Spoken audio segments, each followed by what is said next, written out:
जाओ। हमें तो कृष्ण दर्शन किए बिना, कृष्ण की कथा सुने बिना चैन ना आए, यही बीमारी है भगवान की कथा के बिना। ना रोटी अच्छी लगे, ना पानी अच्छा लगे, कथा है तो जीवन है। इसलिए ज़्यादा नहीं, थोड़ी ही सही, एक घड़ी आधे की पुनियाद, तुलसी चर्चा राम की हरहि कोटि अपराध। थोड़ी ही सही कथा रोज सुना करो, थोड़ी ही सही, रोज रोज रोज रोज सुननी चाहिए कथा, नित्य सुना करो। पानी रोज पीते हो कि नहीं, रोटी रोज खाते हो कि नहीं, बच्चों से रोज प्यार करते हो कि नहीं, फिर कथा क्यों नहीं रोज? कथा रोज। जिनके जीवन में कथा नित्य है उनके जीवन में आनंद भी नित्य है। सत्संग नित्य है तो आनंद नित्य है। सत्संग छूटा तो कुसंग बढ़ेगा। जीवन में दो ही चीज होती है ना मैया जी, या तो सत्संग या तो कुसंग। या तो आप सत्संग से जुड़ जाओ, वरना कुसंग तो मुंह फाड़े बैठा ही है आपको अपनी ओर खींचने के लिए। इसलिए आप रोज सत्संग किया करो। इसलिए कथा टीवी पर, मोबाइल पर सुनते रहा करो। आप में से कितने लोग कथा टीवी या मोबाइल पर सुनते हैं? दास अनिरुद्ध जो कथा सुनाता है, अच्छा आप सब सुनते हैं, वाह। तो आपके लिए दास तालियां बजाएगा कि आप सब लोग सुनते हैं कथा और कथा प्रेमी हैं आप लोग। वैसे तो आप सभी कथा सुन के अपने जीवन को बदल रहे हैं। आप अब जाइएगा अंबिकापुर में, सबसे कहिएगा कि जो लोग कथा सुनने नहीं आए उनको भी पकड़ पकड़ के लाइएगा। चलो भाई, घर में बैठे खटिया तोड़ने से कुछ नहीं होना। चलो 7 दिन का अवसर है, जिसमें एक दिन तो आज चला ही गया, अब 6 दिन बचे हैं। सबको लाओ इस गंगा से जोड़ने के लिए। सबसे कहो कथाएं सुने, सबका कल्याण हो, सबको भगवान की भक्ति मिले, सबका कल्याण होगा। सबके कल्याण में ही हम सबका कल्याण है। तो आओ भगवान की भक्ति का प्रचार करते हैं, मेरे गोविंद का प्रचार। तो सत्संग जीवन में ज्यादा नहीं, थोड़ी सत्संग और कुसंग। अच्छा बताइए, सत्संग यदि आपने नहीं किया तो समाज में हमें क्या मिलता है? कुसंग। आप अपने पड़ोसन के संग बैठती हो तो पड़ोसन के संग बातें कैसी होती हैं? कौन सी अच्छी बातें होती हैं? सिवाय व्यर्थ की बकवास के सिवा आप लोग कुछ नहीं करते, और 2-2 घंटे आपके नष्ट हो जाते हैं। इसलिए वो व्यर्थ की बकवास करने से क्या होगा? यदि जीवन में कुछ प्राप्त करना है, आगे बढ़ना है, तो सत्संग ही पॉजिटिविटी आपके जीवन में घोलेगा, और वही पॉजिटिविटी, वही सकारात्मकता आपके जीवन को आगे ले जाएगी। इसलिए रोज सत्संग। और आज सबसे ज्यादा सत्संग की जरूरत है युवा पीढ़ी को, बच्चों को सत्संग की आवश्यकता है। जो बच्चे रास्ते भटक रहे हैं ना, इन्हें सत्संग की बहुत जरूरत है। आप भी आना कथा में और अपने बच्चों को भी लाना कथा में, ताकि बच्चों को भी सत्संग से संस्कार प्राप्त हो। बिना संस्कार के जीवन वैसे ही है जैसे बिना नमक की दाल। दाल कितनी भी अच्छी आप बनाओ, नमक ही ना हो तो व्यर्थ है वो दाल, बेकार है वो दाल। बिना संस्कार के जीवन भी उसी तरह बेकार है जैसे बिना नमक की दाल बेकार हो जाती है ना। तो संस्कार जीवन में कहाँ से आएगा? आज के माँ बाप संस्कार बच्चों को नहीं दे सकते, कथा से मिलेंगे। इसलिए कथा सुनने की आदत बनाओ, कोशिश करो कि आप कथा सुने।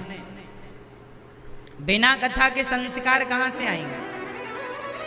कोशिश कीजिए कि आप कथा प्रेमी बने, संस्कार कथा से ही आने वाले। इसलिए रोज थोड़ी ही सही, एक घड़ी आधी घड़ी आधे की पुनियाद, तुलसी चर्चा राम की हरहि कोटि अपराध। ज्यादा नहीं, थोड़ी ही, पर सत्संग जरूरी है। संगत से गुण आते हैं, संगत से गुण जाए, लोहा जड़ा जहाज में पानी में उतराए। अब देखो ना मेरी माँ, लोहे का एक टुकड़ा पानी में डाल दीजिए तो डूब जाता है, पर वही लोहा आप जहाज में, बड़ी बड़ी जो समुद्री जहाजें होती हैं, नौका होती है, आप लोहे का टुकड़ा नौका में, नाव में लगा दीजिए तो वो नाव में लगा हुआ लोहा खुद भी पार होगा, हमें आपको भी पार लगाएगा। लोहे का टुकड़ा तो पानी में डूब जाता है, पर लोहा नाव से जुड़ जाए तो डूबता नहीं है।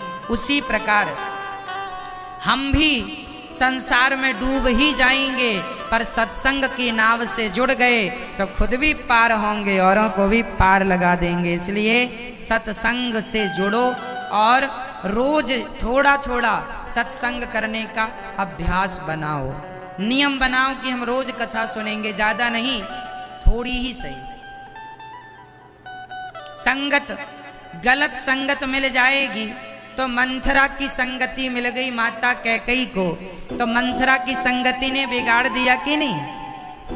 कैकई जैसी माँ जो भरत जी की माँ है, भरत जैसी माँओं की बुद्धि भी मंथरा जैसी स्त्रियां बिगाड़ देती हैं। कुसंग मिला कैकई को तो माता कैकई की बुद्धि बिगड़ गई। तो कुसंग यदि कैकई को बिगाड़ सकता है तो आपको और हमें कुसंग नहीं तो कौन बिगाड़ता है? आज के बच्चों को कौन बिगाड़ रहा है? कुसंग। आज के लोगों को कौन बिगाड़ रहा है? कुसंग। इसलिए कुसंग से बचाना, कुसंग से बचना, यह भी एक बहुत बड़ी चुनौती है आज के लिए आप सबके सामने। तो कुसंग से बचना, ठीक है मेरी माँ? कौन कौन बचेगा कुसंग से और कौन कौन बचाएगा अपने बच्चों को कुसंग से? अच्छा, आपके यहाँ पर अंबिकापुर में कुसंग है कि नहीं? कुसंग किसे कहते हैं? शराब, मांस, जुआ, सट्टा, झगड़े, लड़ाइयाँ, ये सब कुसंग ही तो है। गाली गलौच, तू तड़क करके बातें करना, गालियां देना, गाली गलौच का प्रयोग करना, ये सब कुसंग ही तो है। तो यहाँ पे है कुसंग कि नहीं, मुझे बताओ, हाँ या ना? यहाँ के लोग गालियां देते हैं कि नहीं? शराब पीते हैं कि नहीं? मांस खाते हैं? मतलब सारा कुसंग है यहाँ। आप लोग तो नहीं खाते मांस? वांस खाते हैं? अच्छा, आप लोग बच्चे हैं, फिर अच्छा है। तो जैसे आप हो शुद्ध, सात्विक, पवित्र, ऐसे ही औरों को भी बनाइएगा। और मुझे विश्वास है कि यदि 7 दिन आपने कथा सुन ली तो आपके जीवन में इतना बड़ा बदलाव होगा, इतना बड़ा परिवर्तन आप महसूस करेंगे अपने आप कि आपने सारी जिंदगी में वो परिवर्तन ना महसूस किया होगा। कोई भी कॉलेज, कोई भी यूनिवर्सिटी आपको इतना नहीं बदल सकती जितना भगवान की कथा आपको 7 दिन में बदल सकती है। यदि आप 7 दिन समय देते हैं तो मैं विश्वास दिलाता हूं कि आपके जीवन में पूर्ण परिवर्तन होगा। कुछ नहीं करना, आपको केवल आके बैठना है, सुनना है, बस कुछ नहीं करना, 1 रुपए का खर्चा नहीं, केवल सुनना है। श्री सूत जी महाराज ने जब इंद्र ने कथा का निवेदन किया, सुखदेव जी बोले आप अधिकारी होते तो हम जरूर सुनाते, पर आप अधिकारी नहीं हैं, इसलिए अब हम आपको कथा नहीं सुनाएंगे। और सूत जी महाराज ने वो कथा नहीं सुनाई। सुखदेव भगवान ने कहा आप अधिकारी नहीं हैं, इसलिए ये कथा हम आपको नहीं सुनाएंगे।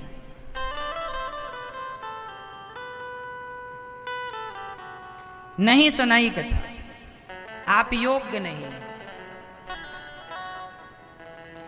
जब 7 दिन में भागवत सुन के परीक्षित का उद्धार हुआ, तब इंद्र ने स्वर्ग में तराजू बांधी, एक पलड़े पर भागवत जी को रखकर तौला, तो भागवत जी का पलड़ा सबसे भारी था। चरणों में गिर पड़े प्रभु, भागवत जी के चरणों में गिरे। तब भागवत से भगवान प्रकट हो गए। इंद्र तो मुझसे तुलना कर रहा है अपने स्वर्ग के सुख की, स्वर्ग के सुखों से श्रेष्ठ भागवत जी का सुख है। अर्थात स्वर्ग में ऐसा कोई भी सुख नहीं, कोई भी धन नहीं जो भागवत जी की बराबरी कर सके।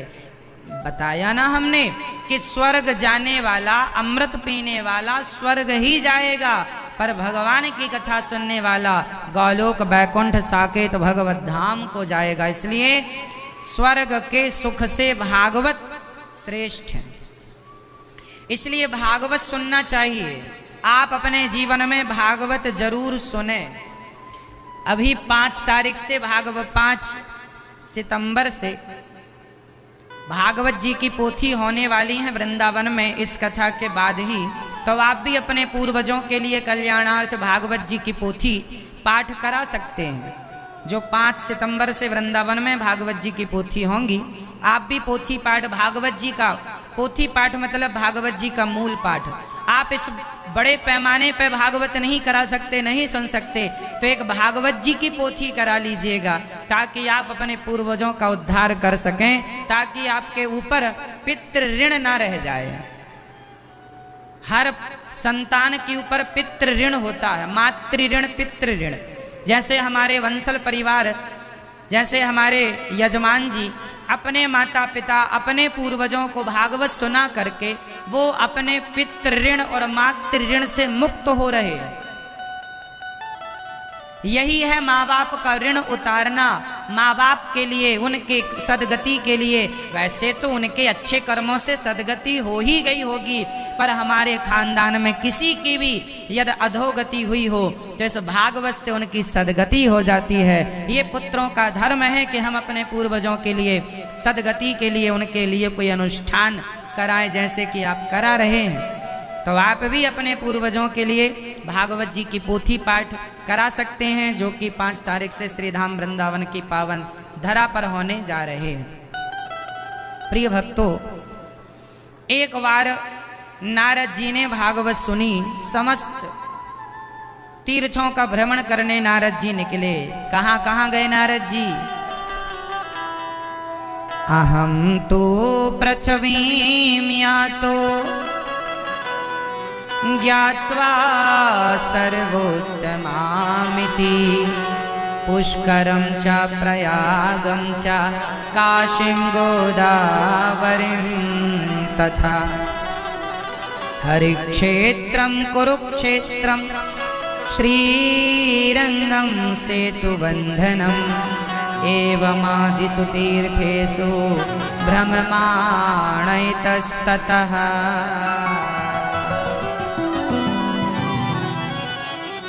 एक बार नारद जी समस्त तीर्थों में गए शांति पाने के लिए। कहीं शांति नहीं। कहाँ कहाँ गए? पुष्करम चा प्रयागम चा काशीं गोदावरीं तथा हरिक्षेत्रम कुरुक्षेत्रम श्रीरंगम सेतुबंधनम। सारे तीर्थों में नारद जी गए, पर ना पश्यम कुत्रमिच्छर्मः, कहीं शांति नहीं। शांति क्यों नहीं थी? नारद जी ने देखा आज कहीं तीर्थों में शांति नहीं, ना तो गृहस्थों के घर में शांति। आज गृहस्थों के घर में भी शांति नहीं है। आप लोगों के घर में शांति है कि नहीं? जिनके घर में शांति है वो हाथ उठा लें अपना। अच्छा, कम लोग उठा रहे हैं, मतलब कम लोगों के घर में शांति है। बाकियों के घर में क्या महाभारत चल रहा है? नारद जी कहते हैं तरुणी प्रभुतागे शाल को बुद्धिदायक। आजकल घर में नई नई बहुओं की चल रही है। अच्छा, अंबिकापुर में सासों की चलती है कि बहुओं की चलती है? मैं ये बताओ, यहाँ कौन अपनी चलाता है, बहू के सास? कौन? मैं ये बताओ, कोई तो बोलो। अच्छा, सास बगल में बैठी होगी इसलिए बहुएं बोल नहीं पा रही हैं। सास बगल में बैठी है। किसी के घर में बहू की चल रही है और किसी के घर में सास की। कुछ सासें तो ऐसी हैं सांस भी नहीं लेने दे रही हैं बहुओं को। तो किसी के घर में सास, किसी के घर में बहू, यही चल रहा है। किसी के घर में ये झगड़ा, किसी के घर में। नारद जी कहते हैं तरुणी प्रभुता गेहे। आजकल घर में नई नई बहुओं की चलने लगी, बहुओं ने बड़ा अत्याचार किया है। कुछ बहुएं, हम सारी बहुओं को नहीं कह रहे हैं, क्षमा कीजिएगा, कुछ बहुएं इतनी अत्याचार कर रही हैं अपनी सासों के ऊपर कि आप सुनेंगे तो दंग रह जाएंगे। आजकल बहुएं शर्त क्या रख देती हैं अपने पति से, सुनो जी, या तो अपनी माँ को रखो या हमें रखो। तो कुछ पुरुष भी होते हैं पत्नी लंपट, वो अपनी पत्नी को रखते हैं, माँ को घर से निकाल देते हैं। ऐसी कितनी वृद्ध माताएं हैं जिनके उन अपनी खुद के बच्चों ने घर से निकाल दिया, तो वो गौरी गोपाल वृद्धाश्रम में रहती हैं। ये दास अनिरुद्ध आप लोगों की एक माँ होती है, ये दास अनिरुद्ध की 250 माताएं हैं। गौरी गोपाल वृद्धाश्रम में 250 माताएं हैं जिनकी चरणों की सेवा ये दास अनिरुद्ध अपने हाथ से करता है। जब हम यहाँ आने लगे ना कथा सुनाने आपके यहाँ, तो हमारी माताएं रोने लगी, बेटा कब आओगे? हमने कहा माँ जल्दी ही आएंगे। हमारी माताएं रोने लग जाती हैं, कब आओगे? आजकल के बेटे इतने निर्दयी हो गए हैं। अभी कुछ दिन पहले हमारी वृद्धाश्रम में रहने वाली एक माँ भगवत धाम को चली गई थी, भगवान के यहाँ चली गई, उनकी मृत्यु हो गई। तो उनके बेटों को फोन लगाया था हम लोगों ने कि आपकी माँ भगवान के घर चली गई हैं, आप आ जाइए, अपनी माँ का अंतिम दर्शन कर लीजिए। तो बच्चों ने, बेटे ने कह दिया हम बिजी हैं, नहीं आएंगे। माँ मर गई तो भी बेटे नहीं आए। तब ये दास अनिरुद्ध ने ही माँ को कंधा दिया था और माँ की सारी अंतिम क्रिया की, और माँ की फिर तेरही भी हुई। तो ये दास अनिरुद्ध, आजकल की औलादें ऐसी हैं, देखिए ना, अब जो अपने माँ के मरने पर भी नहीं आए कि माँ से अंतिम दर्शन कराएं, चलो माँ की चिता में आग लगाने तो चले जाएं, नहीं आए, कोई नहीं आया। तो ऐसी बूढ़ी माताओं की सेवा ये दास अनिरुद्ध करता है। हम बाहर कथा सुनाने कम ही जाते हैं, क्यों? क्योंकि हमारी माताएं हैं ना, कब किस माँ को क्या हो जाए, पुत्र धर्म जो लिया है उसे पूरा करना है, इसलिए माँओं की सेवा करनी है। हमारी सारी माताएं कहती हैं बेटा जब हम जाएं भगवान के यहाँ तो तुम ही कंधा देना। तो हम बाहर भागवत सुनाने कम जाते हैं कि हम बाहर चले गए और हमारी कोई बूढ़ी माँ भगवत धाम को चली गई तो माँ को दिया हुआ वचन अधूरा रह जाएगा, इसलिए हम कथा सुनाने बाहर कम जाते हैं। सालों में कभी कभी बाहर कथा, अब आपका आग्रह था इसलिए आए हैं आपके पावन सी धरा पर, नहीं तो आपने देखा होगा हम अधिक कथाएं वृंदावन ही करते हैं, हम बाहर जाते ही नहीं। क्यों नहीं जाते? क्योंकि जो वचन दिया है, जो वादा किया है उसे निभाना है। हमारी माताएं हैं ना, लोगों से एक माँ नहीं संभल रही है, हमारी 250 माताएं। आप में से कितने लोग वृंदावन गए हैं और माताओं का दर्शन किया है? आप लोगों में से कितने लोग आप गए हैं वृंदावन मैया, वृद्ध माताओं का दर्शन किया है? तो जैसा हम टीवी पे कहते हैं वैसा वहां है कि नहीं? आप लोगों को भी मैं आमंत्रित कर रहा हूं, अंबिकापुर वासी, आप भी जब समय मिले तो गौरी गोपाल वृद्धाश्रम जरूर आना, और आना वृंदावन तब सार्थक होगा जब मेरी वृद्ध माँओं का आशीर्वाद आप लेने गौरी गोपाल आश्रम आएंगे। वो माएँ वहां हैं जिन माँओं का अपना अब कोई सहारा नहीं। बहुओं ने कह दिया अपने पतियों से कि या तो माँ को रखो या हमें रखो, तो बेटों ने माँ को निकाल दिया। अब वो निकाली हुई माँ कहाँ गौरी गोपाल वृद्धाश्रम में रहती हैं। तो ऐसी बहुओं से मैं हाथ जोड़ता हूँ, आप अपने पति से ये ना कहा करो कि अपनी माँ को रखो या हमें रखो।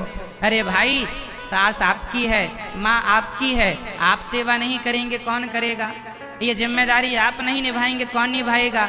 अरे बहू और बेटे की जिम्मेदारी ना सही, एक इंसान हो के इंसानियत की जिम्मेदारी तो निभाओ। ये दास अनिरुद्ध, मेरी वो माएँ जो माताएं गौरी गोपाल वृद्धाश्रम में रहती हैं, वो माएँ उन्होंने मुझे जन्म थोड़ी दिया है, मैं भी तो इंसानियत का धर्म ही निभा रहा हूँ। यदि मैं निभा सकता हूँ तो आप क्यों नहीं? तो आपसे मेरी हाथ जोड़ के विनती यही रहेगी अंबिकापुर वासियों से कि आप में से कभी कोई भी बेटा अपनी माँ को घर से ना निकाले। मैं आपको ये कहने आया हूँ कि आप में से कोई बहू अपनी सास को अपने घर से ना निकाले। उन माँ के आंखों के जो आंसू गिरते हैं ना, मेरी माँ आप लोग तो निकाल देती हो, बेटा तो निकाल देता है माँ को, बहू तो हाथ पकड़ के निकाल देती है, पर वो जो माँ रोती है ना, उनके आंखों से गिरा हुआ जो आंसू है ना, उस आंसू जब वो जमीन में गिरता है और उस आंसू में जितने जमीन में धूली कण, धूल के कण उसमें जितने लिपट जाते हैं, उतने जन्मों तक उन बेटा बहुओं को नरक का वास करना पड़ेगा। इसलिए कभी अपनी माँ को ना सताइएगा।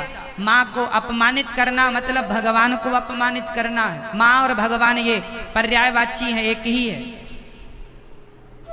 मत निकालिए अपनी माँ को। छत्तीसगढ़ की भी कम से कम गौरी गोपाल आश्रम में कम से कम 10 माताएं हैं, छत्तीसगढ़ की माता। एक तो आस पास यहीं अंबिकापुर के पास की हमारी एक माता है, पास में कोई हमें पता नहीं है गांव इत्यादि, पर यहाँ की भी माताएं। हमारे भारत में ऐसा कोई राज्य नहीं है जिस राज्य की माताएं गौरी गोपाल वृद्धाश्रम में ना हो। हर राज्य से कोई ना कोई माँ है और ये दास सभी की सेवा करता है बिना जात पात पूछे। हर माँ के चरण में स्वयं दबाता हूँ। आपने शायद दर्शन किया हो टीवी पर। माँ तो माँ होती है, माँ की कोई जात धर्म नहीं होता, माँ तो केवल माँ होती है। क्यों, माँ की भी कोई जात होती है क्या? आप बताओ, माँ की कोई जात होती है? नहीं, माँ तो सिर्फ माँ होती है। तो आप में से कितनी बहुएं और कितने बेटे आज मुझे प्रॉमिस करेंगे, वचन देंगे कि हम अपनी माँ को, अपनी सास को कभी घर से नहीं निकालेंगे? हाथ उठा के मुझे वचन दे दो। कौन कौन नहीं निकालेगा? आप अच्छे बेटे हैं उसके लिए भी हाथ उठाइए, और आगे कभी ये गलती आप नहीं करेंगे इसके लिए हाथ उठाइए। आप नहीं करते ये गलती, ये तो है भगवान करे, आप तो समझदार लोग हैं, पर आगे कभी नहीं होगा आपसे ये गलत काम, इसके लिए हाथ उठाइए। कभी नहीं करेंगे ना ये गलती। मैं आप निकालोगी अपनी सास को? नहीं, तो काहे नहीं हाथ उठा रही हो? उठाओ हाथ। सदा अपनी माँ की सेवा करना। माँ ही मंदिर, माँ ही पूजा, माँ से बढ़कर कोई ना दूजा। माँ भगवान होती है। इसलिए श्री सुखदेव भगवान राजा परीक्षित को भागवत जी सुनाते हैं। भागवत जी जब सुनाए, राजा परीक्षित की सदगति हुई, राजा परीक्षित का उद्धार हुआ। भागवत सुनकर के नारद जी कहते हैं, कहीं शांत नई नई बहुओं की चल रही है आजकल, शाल को बुद्धि दायक। आजकल सलाहकार, आजकल का बेटा ना अपनी माँ की नहीं सुनता, अपने पिता की नहीं सुनता, अपने गुरुजी की नहीं सुनता, वो दोस्तों यारों की सुनता है और गलत रास्ते पर जाकर के अपना नाश कर लेता है। इसलिए आपसे निवेदन करूंगा, आप कभी भी अपने माँ की बातों को इग्नोर ना किया करें। सदा माँ की सुनो, पिता की सुनो, गुरु की सुनो, अच्छी बातें सुनो और अच्छे रास्ते पर चलो। ये पूरी दुनिया में जितने 135 करोड़ लोग रहते हैं पूरे हमारे भारत में, 140 करोड़ होंगे और क्या, 140 करोड़ लोग रहते हैं मेरे भारत में। पूरी जनसंख्या भारत की 135 करोड़ है, 135 या 140। अभी जो नई जनगणना आएगी उसमें 140 या 150 भी हो सकता है, पर अभी जो पुरानी जनगणना है वो 135 की है, पर 140 हो चुकी है। तो 140 करोड़ जो लोग हमारे भारत में रह रहे हैं, 140 करोड़ लोग में केवल 2 लोग ऐसे हैं जो आपका हित चाहते हैं, भला चाहते हैं। एक है आपकी माता, एक है आपके पिता, और आप इन्हीं का अपमान कर देते हैं, इन्हीं को घर से निकाल देते हैं, इन्हीं को इग्नोर कर देते हैं। तो फिर बाकी लोग तो कोई आपका भला थोड़ी सोच रहा है। हर आदमी अपने स्वार्थ में लगा हुआ है। वो किस प्रकार से तुम्हें ठग लें, किस प्रकार तुम्हें लूट लें, किस प्रकार तुम्हारा शोषण कर लें, वो तो ये सब चाह रहे हैं। इसलिए संसार में जरा बच के रहने का काम है। आज के समय में सब पर जल्दी विश्वास करना ठीक नहीं होगा। आजकल के जो लड़के जो गलत रास्ते पर चले जाते हैं, वो इसलिए कि आपने गलत आदमी पर विश्वास कर लिया। आपने किस पर विश्वास कर लिया? अभी मैं समाचार सुन रहा था, आज की न्यूज है, आज की न्यूज पर चल रहा था कि कोई लड़की थी, उसे उसके दोस्तों ने ले गए उसको गोवा, और वहां ले जाके उसको कोई नशीली दवाई देकर पिला के मार डाला। क्यों जी, आज की खबर है ये, आज का या कल का न्यूज है ये। कहने का अर्थ क्या है, जिस पर उस लड़की ने विश्वास किया उन्होंने ही जहर दे दिया, ड्रग्स दे दिया। कोई होता है ड्रग वगैरह, कुछ होता होगा, राम जाने क्या होता है, तो ड्रग ज्यादा दे दिया, ड्रग्स की मात्रा ज्यादा दे दी, वो लड़की मर गई। उसके साथ फिर उन लोगों ने, कोई बता रहा था कि उसके साथ उनने दुराचार भी किया नशा दे करके उसको। तो समाज में वो लड़की के दोस्त ही थे ये लड़के लोग। तो आजकल जिन्हें आप दोस्त कह रहे हैं वही लोग दुश्मन है, तो आप किस पर विश्वास करेंगे? इसलिए हाथ जोड़ता हूं, संसार पर, जगत पर विश्वास ना करो, जगन्नाथ पर विश्वास करो, हमारे ठाकुर जी पर विश्वास करो, अपने माता पिता पर विश्वास करो, अपनी मेहनत पर विश्वास करो, अपने सही रास्ते पर विश्वास करो, अपने मस्ती से आगे चलो अपने रास्ते पर। किसी पर विश्वास करने की जरूरत नहीं है ना। कौन कब आदमी जहर घोल के पिला दे, तुम्हें कोई भरोसा नहीं है। इसलिए संसार में जो हो रहा है वो मैं आपको कह रहा हूं, बस सावधान रहने की जरूरत है। कोई कब आपको गलत रास्ता बता दे, कोई कब गलत रास्ते पर ले जाए, कोई पता नहीं किसके मन में आपके लिए क्या ईर्ष्या चल रही है, क्या द्वेष चल रहा है, क्या नफरत, कौन आपसे। कई लोग तो साथ में रहते हैं और द्वेष रखते हैं कि मौका पड़ते ही वो आपको नष्ट करना चाहते हैं। तो आज के युग में तो ये भी